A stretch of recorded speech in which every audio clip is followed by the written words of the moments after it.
everyone. Welcome to our webinar. Thank you for joining us today. My name is Monica, and I am the moderator for today.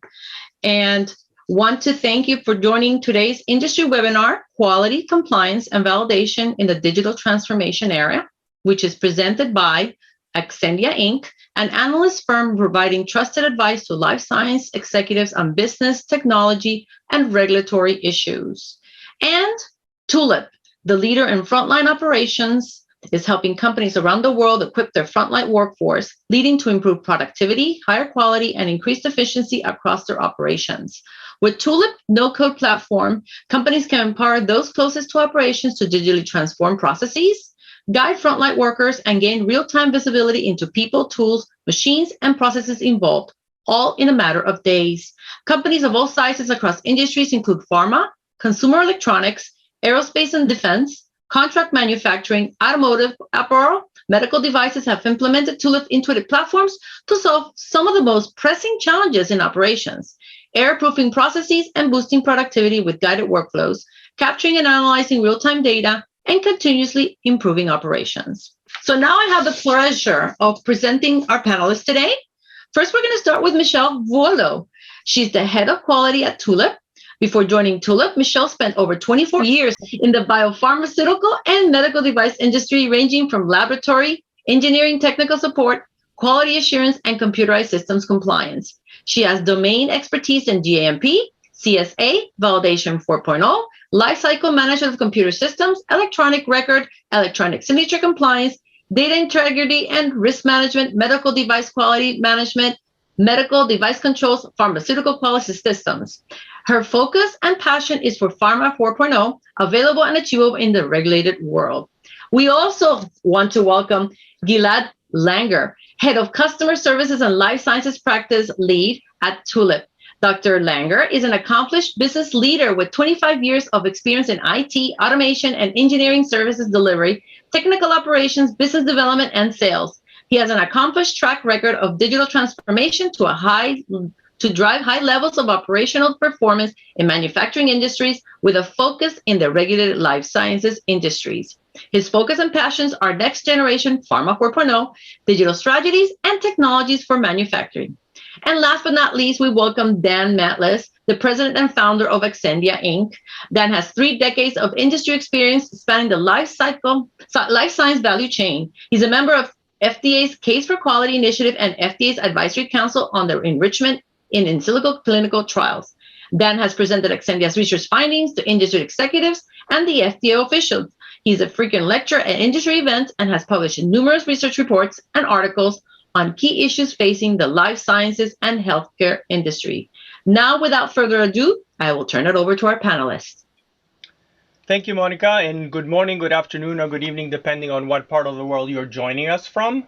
It's great to be speaking with you today, and I'm honored to be joined by Michelle Vuolo and Gilad Langer to discuss a very important topic and very timely topic around quality, compliance, and validation in the digital transformation era. Michelle, Gilad, welcome.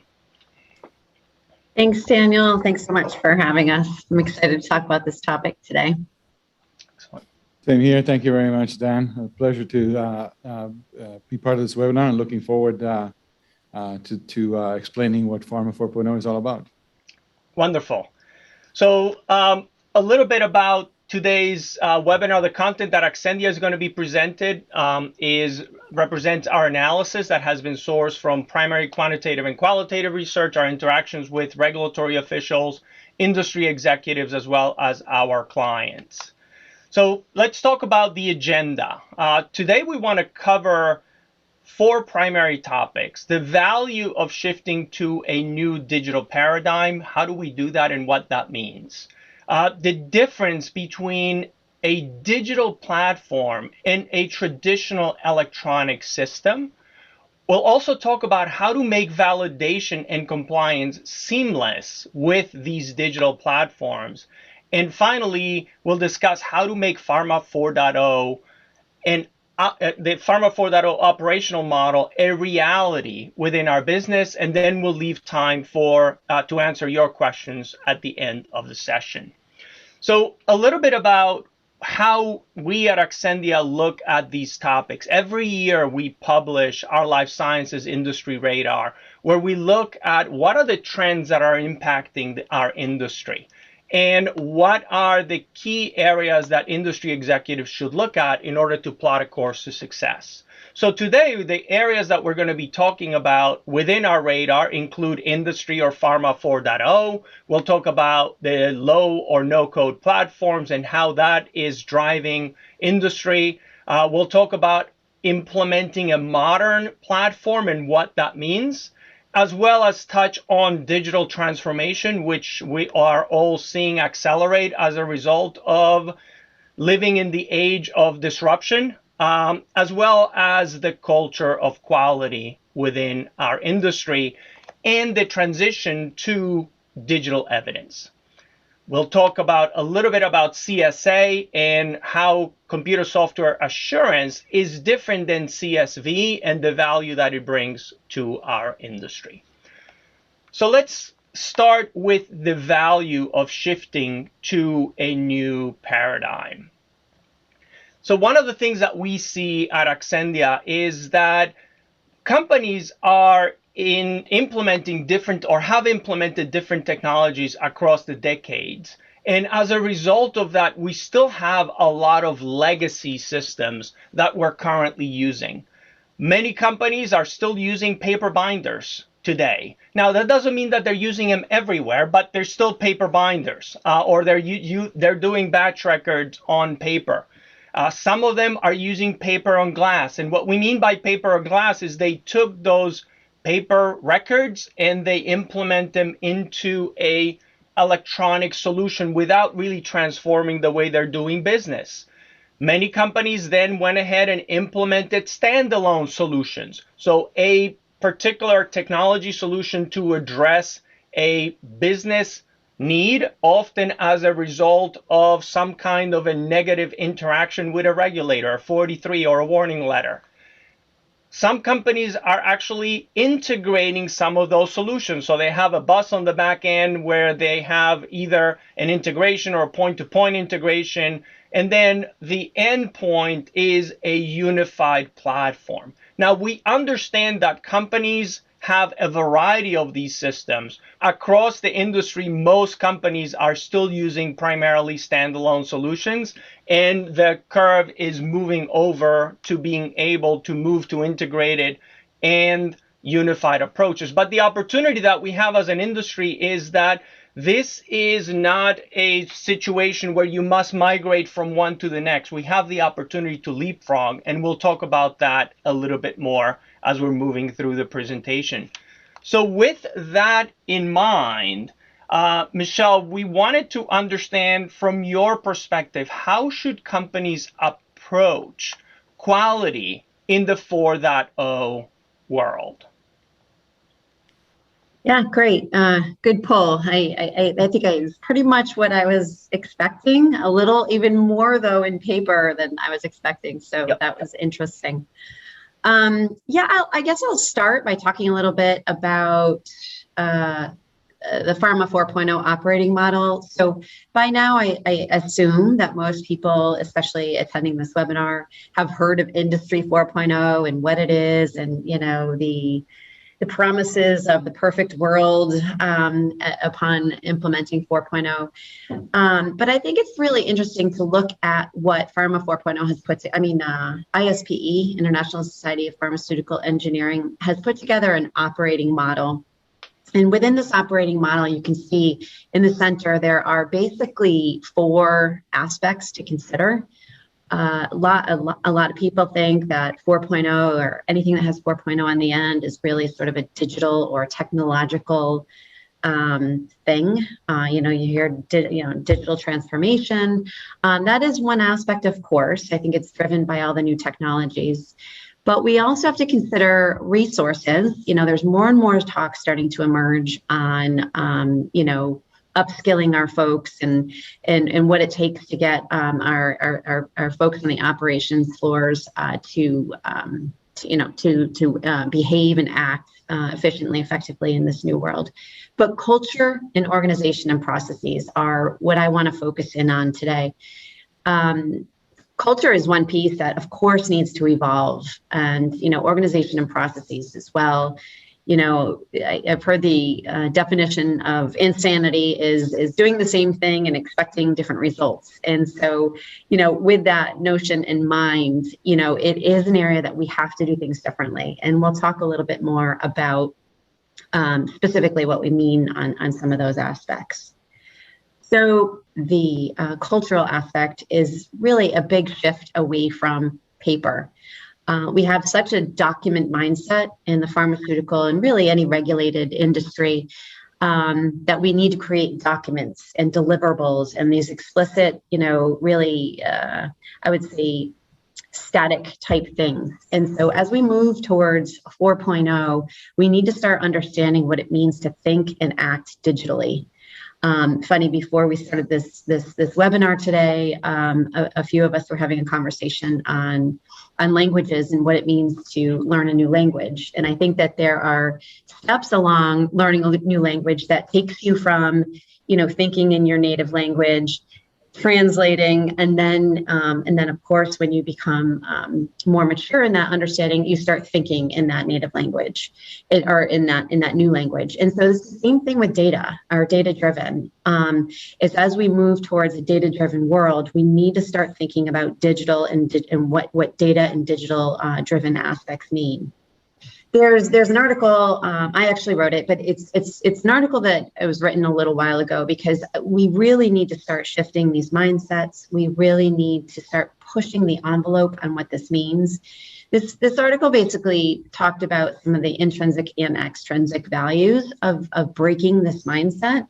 I think some of the easier ones are ones that are obvious, are, they're easier to route, they can't be lost. And I think that was a lot of what we talked about in, I guess I would call the 3.0 world, when we started computerizing ourselves and implementing point solutions and things like that. But there's a lot of extrinsic value that we can move towards when we start thinking digitally. We can create knowledge from information much quicker. You can enable deeper usage of this information. You can use it beyond what, the original intentions of that data. And also to get to, that nirvana of 4.0, where we're talking about self-regulating systems and things like that, we need to be able to read and understand that data. And by we, I'm really referring to the technologies. So without making that step to digital thinking, your tools will not be able to read this information. Those are really great points, Michelle. Thank you for sharing that. So let's talk a little bit about the difference between a digital platform and an electronic system. I think these are very often confused, and as we saw in that graph earlier on around the classification of systems, just because you have something in an electronic system, it doesn't mean that it's digital. And I know there's a lot of discussion today around digitalization. And personally, I don't like that term, because it's too close to putting what I have on an electronic system. Instead, what we like to say is it's digital transformation, because you need to transform the way in which you do business before you digitize that content. And so much of the challenges around culture, as Michelle mentioned. I mean, Peter Drucker said many, many years ago, culture will lead strategy for breakfast, lunch, and dinner. You need to have the right culture and the right approach. And we're seeing the opportunity right now for life science organizations to get on the right side of the digital divide. As we saw from our poll, so many companies are still using paper and paper on glass and standalone solutions, which are very inefficient and cumbersome. They use what I like to call swivel chair integration, where I look at data from one system or one report or a document, and then I enter it into another system report or or document, and that's very inefficient. They're outdated and disconnected, all those systems, and then they're based on legacy and point solutions. Instead, in order to get on the right side of the digital divide, what we talk about is you need to get a modern architecture. And today, the modern architecture is the cloud. Now, tomorrow, it's going to be something else, and we need to be ready for that. But those processes tend to be more effective, more frictionless. You have a unified process, and the platform is extendable. Based on some of our research, what we are seeing is that companies are ready for the cloud. 74% of those who responded to our survey told us that they're already using cloud solutions. So only 26% of companies are still concerned about the cloud, and that's understandable. But another important data point is the fact that FDA is moving to the cloud. Last year in September, the FDA announced the creation of the Office of Digital Transformation. And one of the key tenets of ODT is to move FDA systems to the cloud. So if you're not considering that, you're going to be behind the regulators, and it's a very challenging place to be when your regulator is more comfortable with the technology than you are. So with that in mind, Gilad, can you share your insights on the value of leveraging digital platforms and the difference between digital platforms and traditional electronic systems? Yeah, thank you very much, Dan. That's a great question. Some questions that we get very, very often, and I tend to answer these questions nearly every day. But let's get focus on a few of the differences. So Dan introduced, or you introduced this concept of the digital divide. I think it's an interesting concept because, you know, at the end of the day, we are in manufacturing. Past the fact that we need to think differently, you know, we personally can think differently, but we still have to deal with an organization that may not move as fast as we want them to, and also there are systems out there. We're not going to rip, just because we moved into the digital age, we're going to rip everything we have and put something new. So there's going to be a transition. So I want to talk about a few things that are different and maybe exemplify those. So between the digital kind of what is the digital age and now, you know, we have to think in a new paradigm, and I'm going to go through two different things. First of all, this traditional function hierarchy is kind of broken up. So, you know, the way we typically look at kind of a layered automation systems, operational systems and enterprise systems, that is kind of, it's not, let me do one thing, it's not really valid anymore. We're talking about cloud and edge. We're talking about systems that do multiple things in different environment. This in itself is a whole topic for multiple webinars, but that's just to exemplify. These are things that we need to think differently about. The other one is our very comfortable top-down control. Mm-hmm. You know, we break it into nice hierarchies. We want to control everything. When you introduce cloud and edge, we're actually thinking differently. We're talking about something called emergent control, which is very scary if you're in the QA part of it. But emergent control is a concept that is basically it's a bottoms-up driven kind of evolutionary thought about how you get things in it. It needs to be exemplified. I know there's probably goosebumps and a very strong reaction in the crowd, but it's really about trying it and seeing that it's not that scary. And I'll show a little example, or talk about a little example in it. And the last one is this human centricity. I think that's the easier one to try and understand. Traditional systems are process centric. We break everything to business processes and we put them into systems. Digital technologies are human centric. They're about making the human more productive. And that just, if you just focus on that, I think as a first step in your digital journey, you will get very far. You'll get it's an easy way to cross the divide, by the way, because it's natural for us. So let's talk a bit about, history records. I don't like to call them history records. I call them digital records.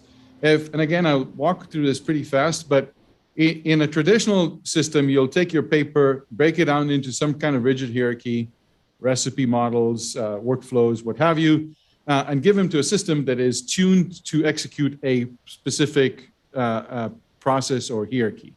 And then you get the data. The data is typically put in a very complicated database, and you have to create static reports out of it. End to end, and that's the absurdity of all this, is that you started with paper, you actually end up with paper in electronic form, right? The paper is still electronic, but it essentially is a flat document. In a digital system, again, you start with paper, but you don't need to translate it into any kind of rigid hierarchy. you start building, this bottoms up approach, you start building what we call apps that represent part of the process, part of an activity, human-centric that somebody's doing, and you service that human in his work. And through that, you're capturing digital data. We call that instrumenting the activity and process. So you don't think about the process, you just let the operator or service the operator what he needs. You're capturing digital data. That digital data is pretty transparent, looks like spreadsheets. And then when it looks like spreadsheets, first of all, you can create very nice representation of them, visual of them, like you do in a spreadsheet. But more importantly, when data is in that form, it's already ready for the cloud and ready to be used by modern digital systems. And on top of that, things like AI, ML, et cetera. So you don't have to do any of that transformation. So that's kind of one way to represent bottoms up. Next slide, which is interesting for the more operational people in this, is that it happens pretty quick and in iterative. So bottoms up approaches really cater to this whole notion of agile, or in manufacturing, really continuous improvement. Start small, build on the momentum. Again, with digital systems, and I actually use this as when people ask me, how do you differentiate between what is digital technology, what isn't?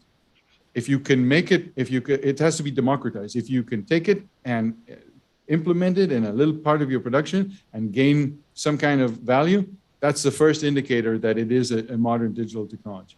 And I'll talk about this, I guess, in the last part of the webinar as well. So just to exemplify all this, and this is a case study, and again, I can talk about this about length. I think the most interesting part of this case study is that this is a customer put in a greenfield medical device assembly plant, starting from scratch. They had they basically started by the work instructions were all on paper, traditional paper with nice pictures that they took, and they wanted to digitize this. And the way they did that is they hired a process engineer who knew the process, did not know anything about systems. He knew how to use Excel. And within 4 months, they were able to put in a system that completely captures their device history electronically. You're actually seeing it there. And again, it was started small by a person who did not need to know how to use the system, democratized, starting with one app at a time, creating 90 apps altogether that basically were the complete process at that facility. Within 4 months, went live with a full compliant electronic device history. And that is a representation, again, of this democratization bottoms up and how fast you can get things done. So don't be scared about crossing the digital divide. It is actually pretty easy. Yep. And Gilad, you brought up some excellent points around the human centricity and the what we call outcome centricity, right? In the olden days, as my kids like to tell me, everything was about what system do I implement? What 3-letter acronym solution am I going to buy and implement because I need to? And instead, what we're seeing now is the transition to what problem am I trying to solve? What outcome am I trying to achieve? And by doing that, it really blurs the lines. And with the availability of new technology platforms, it really facilitates that transition to that outcomes human-centric based model instead of just focusing on what technology platform I'm implementing or what technology point solution I'm implementing today. So let's talk a little bit about how to make validation and compliance seamless with these digital platforms. And one of the terms that we like to use, and my colleague Sandra Rodriguez came up with this, is that GMPs stand for great mounds of paper. And in fact, we saw that in the poll earlier with so many companies still using paper records. And I would venture to guess that even those companies who are using paper on glass and or integrated solutions are still printing out or digitally printing out, PDFing outputs. Because that's what industry thinks FDA is comfortable with, and for many years that was what FDA was comfortable with. But late last year, we did a webinar with Francisco Vicenti at FDA, debunking some of those myths. And as I said earlier, the FDA is moving all their systems to the cloud. So when you are going to show them a paper record, that's going to be outdated. What they're shifting to is what the agency now calls digital evidence. And this started with modeling and simulation and the work that Dr. Tina Morrison at FDA had done. And now it's VNV 4.0, where they're validating models, but it's really permeating the entire organization, where FDA is looking at ways to interact with industry. As a result of COVID-19, for example, as you know, there were remote assessments that were taking place. Quality metrics really took on a new role. And while the FDA said that they're resuming in-person inspections, they also said in that same announcement that they're going to continue to use remote assessments moving forward. The other piece is what Michelle talked about.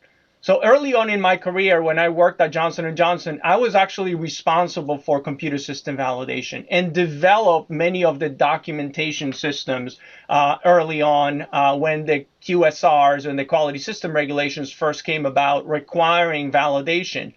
And the focus that I had and we had as companies is which documents you need to create. I had a Lotus 123 spreadsheet, I'm dating myself, which would tell me which documents do I need to create depending on what system and what risk. And then we focus on testing activities. How much testing do I need to do? What assurance needs do I need? And very little critical thinking went into play. Now, what FDA is doing is transitioning to computer software assurance, which is a method that is used across any industry that writes software. And you turn the pyramid upside down, where you're focusing on critical thinking. What is it that am I trying to achieve? What's the risk? A true risk-based approach. And then move on to assurance needs and testing, and finally documentation. And one of the things that Cisco said during our webinar is that the records that are created, that documentation, needs to be of value to the organization, not only to the auditor. And think how many of us are creating documents thinking about when are we going to give it to the auditor? What is the auditor going to want to see? With adding very little or no value to our organization.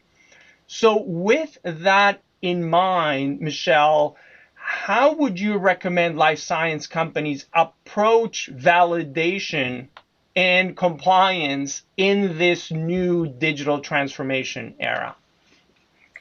Yeah, it's interesting.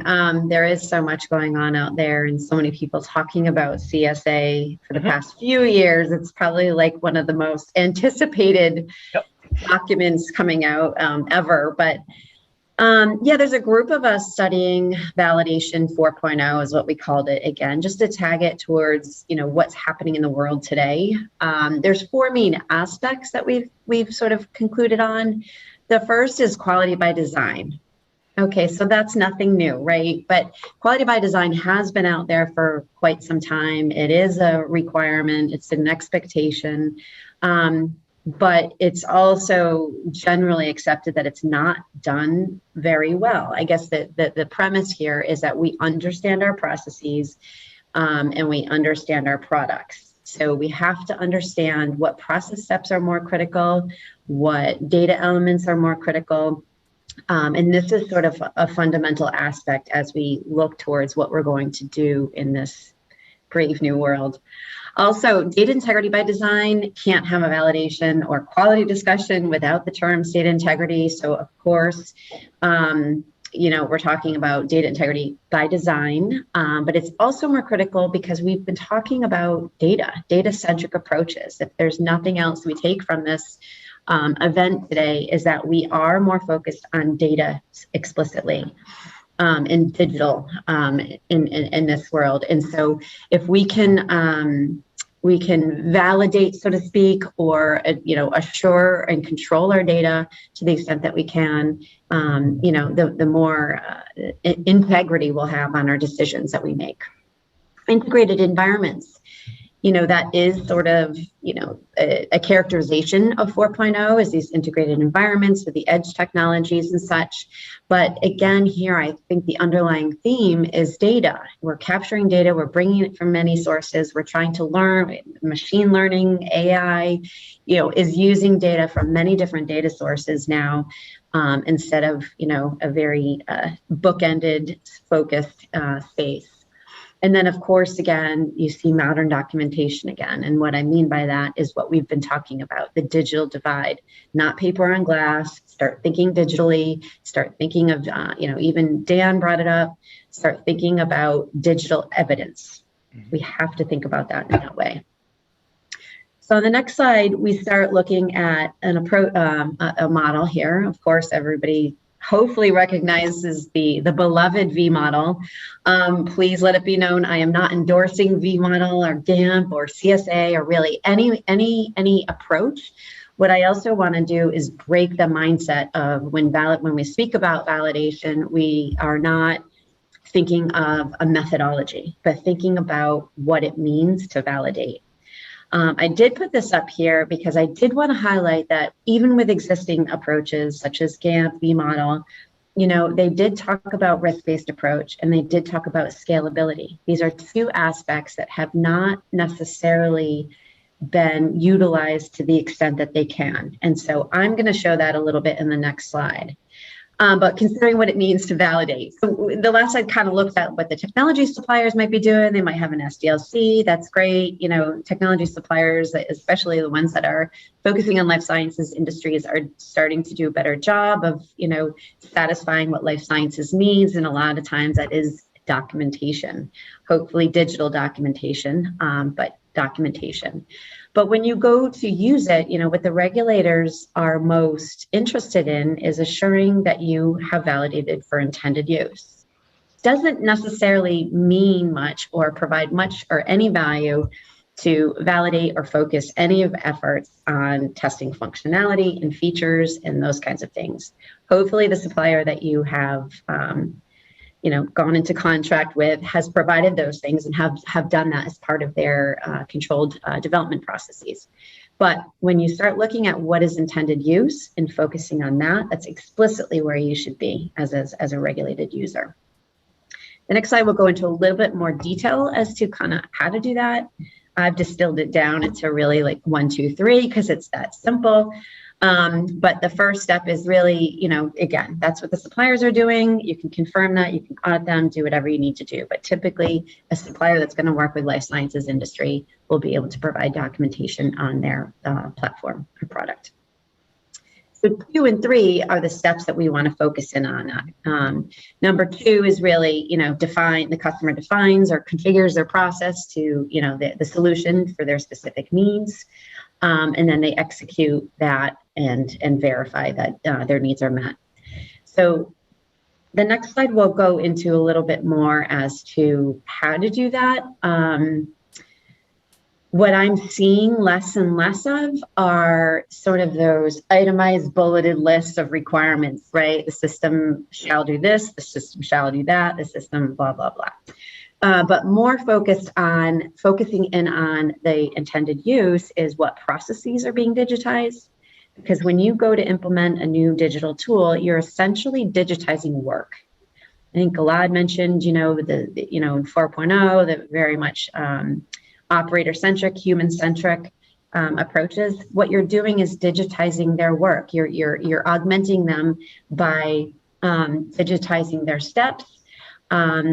And the most important piece here is that we understand what data is either being captured, processed, it might be being brought in from other systems.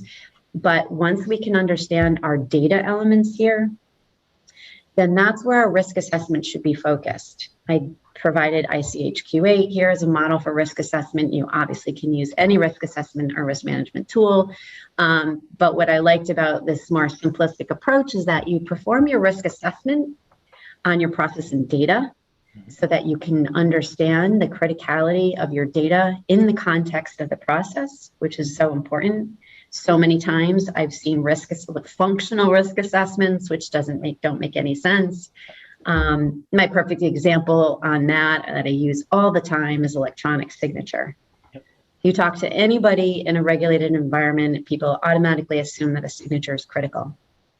And I would argue that it's not. In fact, for example, like a training system, a signature applied in a training system maybe is definitely not a critical thing. It doesn't have direct impact on patient safety, product quality. Conversely, if you're implementing a signature to release product, that's clearly something that's critical. It's a very important decision that's being made. You're going to want to make sure that there's controls around that. So as you can see, if you start assessing your risk on the data elements in the context of the flow, you can also design risk control measures directly into your product or process. As you're digitizing this work, you might understand that a particular data element, let's take the example of signature, might be very critical. You know, you might have some validation efforts that are focused around assuring that that signature is in the right place, the right controls ensue from that signature. More specifically, this is sort of what it looks like. This is the, simple view at this. We have many examples of how we've executed on this within the context of GXP processes, but you can see a simple process flow with decisions. Each process step, you're either creating data, processing data, you might be pulling data in, but their data elements are tied to these process steps. And if you can perform risk assessment on those data elements, you have a control strategy, you have a high, medium, low, you focus your control strategy around mitigating those risks to decreasing the risk to the extent possible. Then your validation effort can then become demonstration that your control strategy is in place and effective. So as you can see, the shift here towards assuring that the data, the critical data, the most important data is controlled. The idea is that we're focusing on specific intended use. We're demonstrating that we have control of what's important. Obviously, patient safety and product quality should be on the forefront of our mind. And we're focusing on value-added activities, not creating a functional risk assessment that doesn't make any sense to a regulated user. But also, we need to shift away from sort of that document-centric mindset and towards value-centric. Like, what's going to create value to us? What is going to assure us that we're going to be able to control patient safety and product quality? Yep.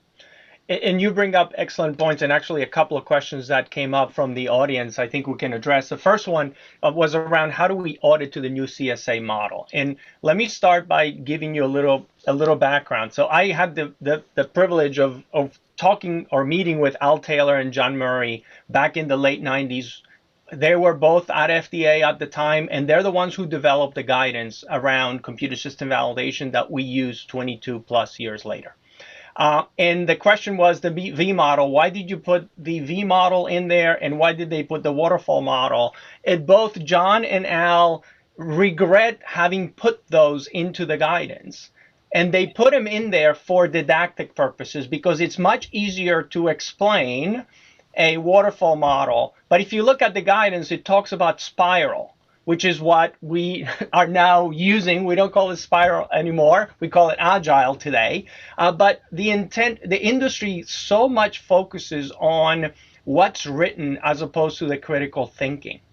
I think the other important point is that how do you look, whether you call it validation 4.0 or quality 4.0 or you call it CSA, it really focuses on the risk associated with a true risk approach that starts with, number one, what's the risk to the patient?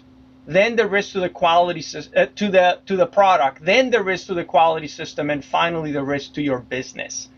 And using a true risk-based approach, and as Cisco at FDA always says, take credit for the great work that your vendors are using. If your vendors are providing you with documentation that they have a quality system and they have digital evidence to show you that they have exercised the features and the functions, then you don't have to worry about repeating that work. That's something that you can cover yourself.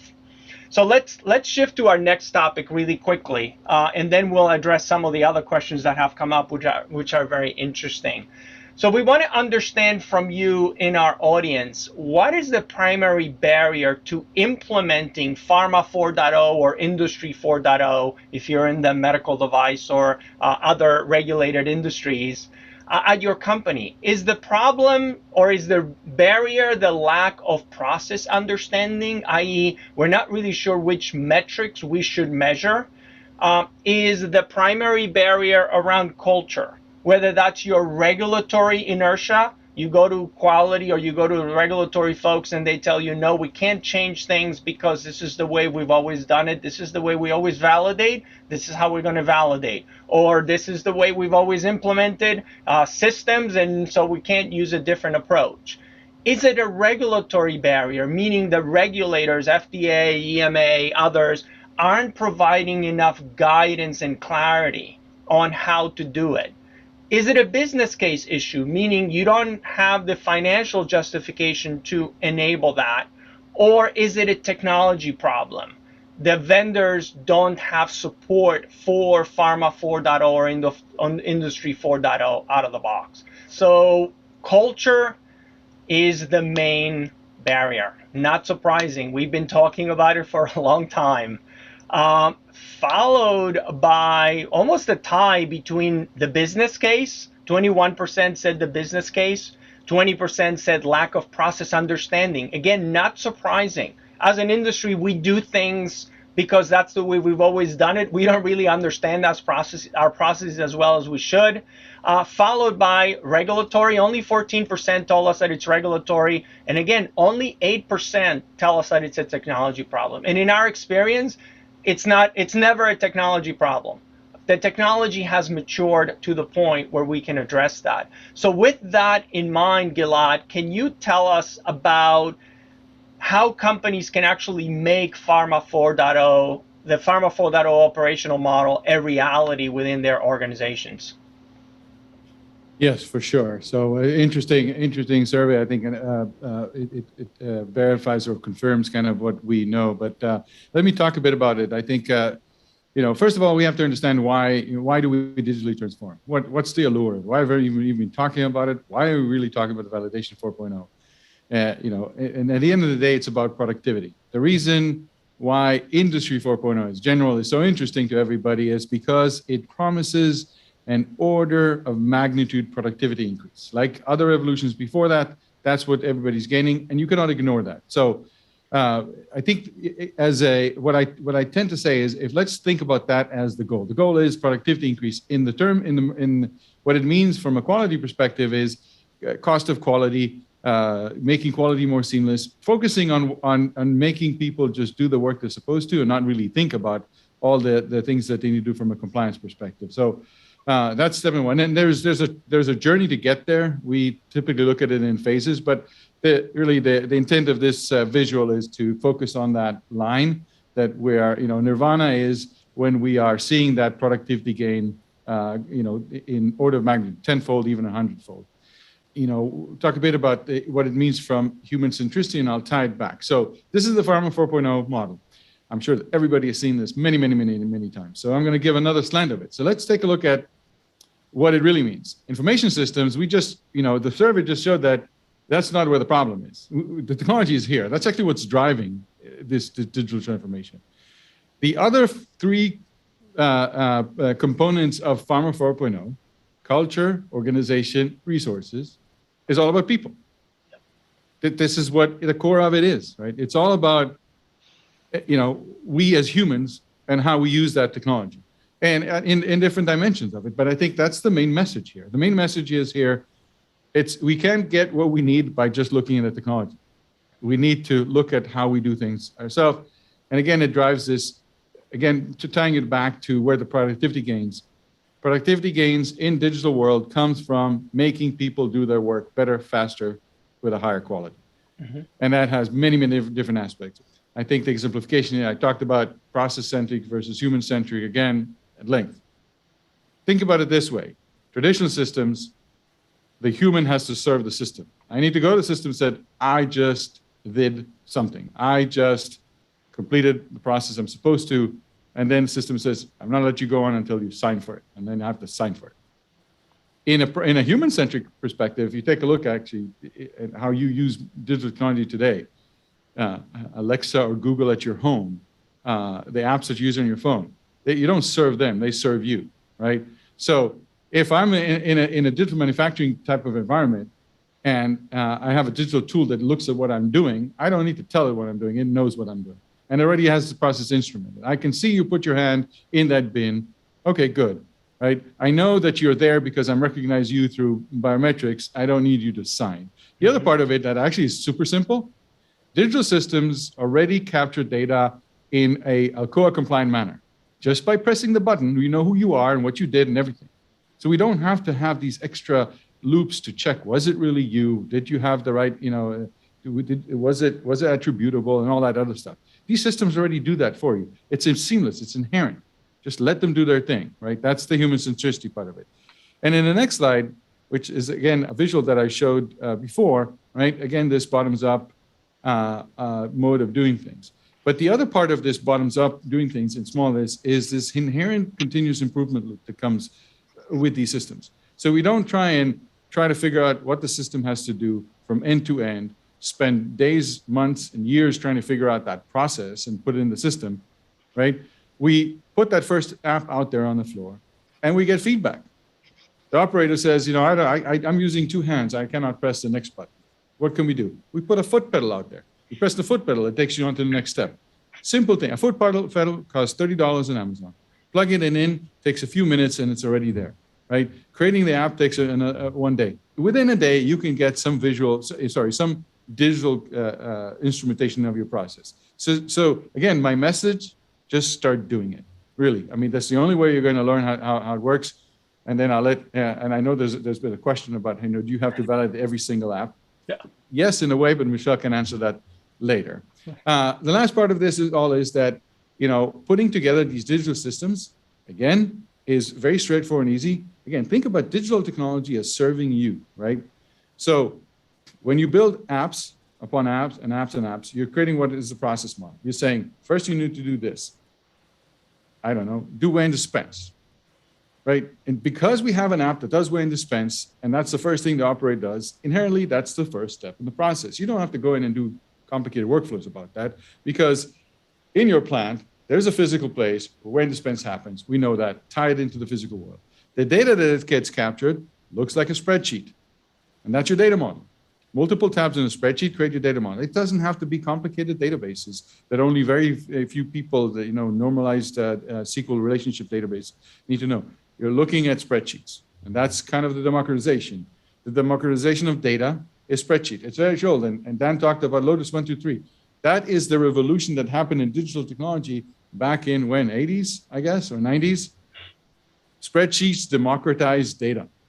And so that's what it's all about. And when you take data and process together, you get a digital manufacturing system. And it's very, very simple.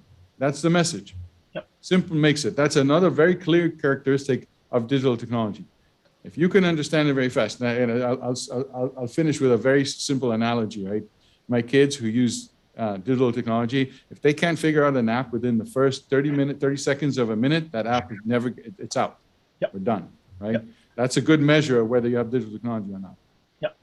And you brought up some really excellent points, Gilad, and something that came up during some of the questions. So it's important to have the right technology, right? So I remember in the early days, implementing biometrics was really hard. And people were going to fingerprint readers and retina scanners, and it was so expensive that it wasn't worth it. What you're talking about is using off-the-shelf technology to enable that to happen. Can you talk a little bit more about that? The example that you use around, we know who you are. We don't know who you are just because you're logged into the system. That's not sufficient, because you could have walked away and somebody else could have come to your workstation. Talk a little bit about that issue, because that is critical, and it's an area that we get questions on all the time. Yeah, so you would think immediately to the complicated biometrics and intelligence and all that. In a system that allows you to plug in very simply multiple sensors, it's about error proofing. So if I am logged in to a terminal and doing something, and I go out because I just put a break beam. You went out, okay, I'm logging you off. That's a brake beam, I think, is $15 just to get a simple one. And you get more complicated ones, let's say $100. And plugging it in is it actually works already. So you're done. And you can take, and then you can, we also have vision capabilities that very simply can look at a cube. So we actually use that to monitor in certain medical devices whether how many people are on the line for optimization reasons. Like are there 2 or 3 people working the line? So again, you plug in the vision. If you buy an expensive one, it's $160. Plug it in and say, I'm expecting to detect a human standing here while work is operating. If there's no human, you can even shut the line down. Mm-hmm. Yep. And that's where I think thinking out of the box or changing our mindset. One of the comments that came up is it's not company related. The culture issue is not so much company related. It's very industry related, because as an industry, it's 2 degrees of separation. If I go on LinkedIn and I don't know you, or I don't know somebody who knows you, I haven't been in the industry long enough, or you haven't. But that's the reality. Another key point that came up, and Michelle, maybe you can talk about this, is the question around training. And this always comes up, right? So yes, training is important, but we are humans. And the example I always use is if I was trained yesterday to doing weighing and dispensing and my training expired at midnight, my memory doesn't get wiped at midnight. When I come into work tomorrow, even though from a compliance standpoint, I am introducing risk, from a product or from a patient standpoint, I knew as much yesterday as I do today. So the risk in that particular example, and that's where I think your point was, it's understanding what is the intended use for that feature function, not just evaluating that entire feature function and saying it's high risk. If it's high risk somewhere, it's high risk everywhere. Can you talk a little bit about that, Michelle? Yeah, it's just like, I think, the industry has gotten much better at doing risk assessments, no doubt. What they do with them is another whole story, right? It's really, it's that risk-based approach. And the example of training, I in no way inferred that it was not important, but it is very, very different if you were to put on a criticality list than making a decision on product quality and releasing a product to customers or to release to ship to patients and such. That is a very different criticality of a decision to make. And so that's the point I was trying to make, is we need to understand what is critical, like directly critical to make, to understanding patient safety and product quality are 2 most important aspects here. Training, of course, we need to have trained operators. I agree. But it's not the same criticality. You're not going to put the same controls around a training system that you do around a product release system. Yep. It's just, and so we have to start understanding what is directly critical and what isn't. Yep.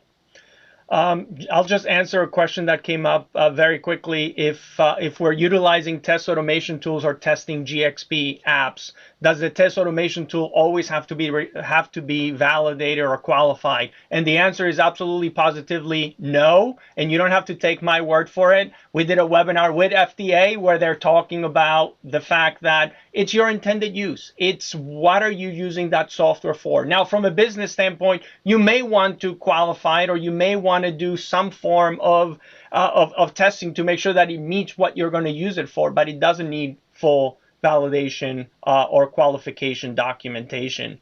We have a lot of really good questions from the audience.